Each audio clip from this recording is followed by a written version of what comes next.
Священномученик Ігнатій Богоносець 1900 років показав тот подвиг, який і нині нам предлагає Бог, щоб ми не боялися нині оказатися в зубах не львів, не вовків, не диких звірів, а в зубах нинішньої судової системи, у зубах карних органів, які можуть приліпити тобі якийсь злочин, що тися во сні не приснило, а вони тобі зліпили, а потім ще вірують, що то правда, а потім ще б'ють, щоб ти согласився, і 50% відпустять тобі.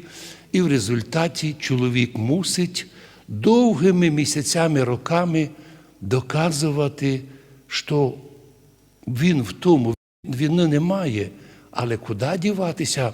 Огромна жорнова машина ламле, кришить кості, убиває, ламле тисячі людей.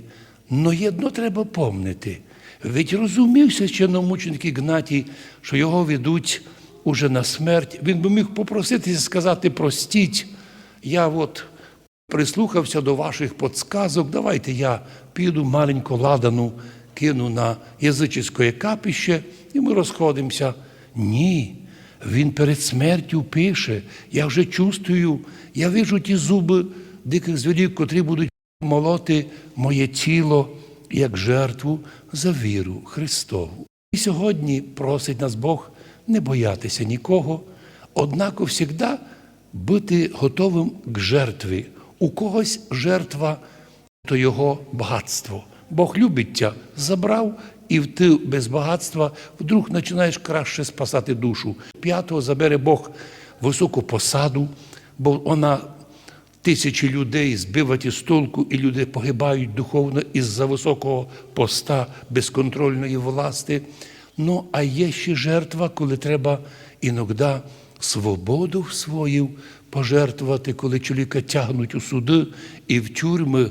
І ведь добре знає заказчик і суддя, що ти не зробив той злочин, а куди їм діватися? Злобна машина, б'ють, судять. Взирає на життя священномученика Ігнатія Богоносця, ми нині просимо: священномучениче Ігнатіє, моли Бог, щоб Бог поміг і нам сьогодні бути мудрими і благословенними. Бог ніколи не допустить нам більше потерпіти, чим ми можемо.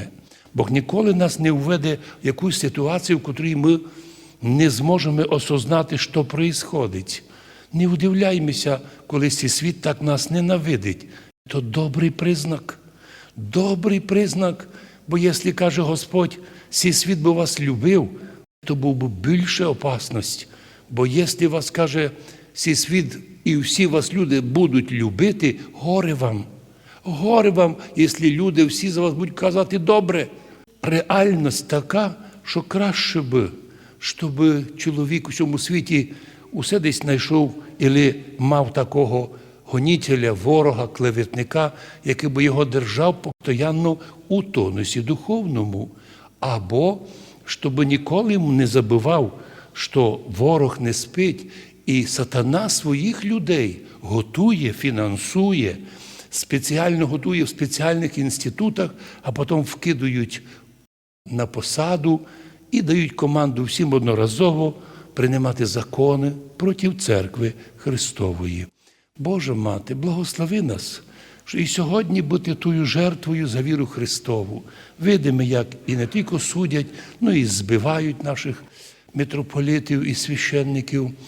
Молімося, щоб Бог поміг нам всі тяжкі часи пережити з достоїнством і в будь-якому випадку не боятися, а завжди казати: Господи, як формували життя своє і завершили життя своє святі церкви, благослови і нам, щоб ми своє життя не завершили десь у якихось умовах, де много багатства, почесті, звані, сластей, хвальби. Там місто гибельне. Лучше у всьому світі, каже один правозащитник, іноді в тяжкий час, коли чиновники або держслужбовці ведуть себе неакуратно чи злочинно, краще бути в цьому світі судимим одних, аби перед Богом було видно, що ти з ними ніч не маєш, а вони з тобою. так розсуждає, будучи мирним і моляся за ворогів, за гонителів. Ми й тут, діти Божі, похожі на священномученика Ігнатія Богоносця, а у вічності, в єдної з такими святими, ми зможемо і наслідувати Царство Божє. Амінь.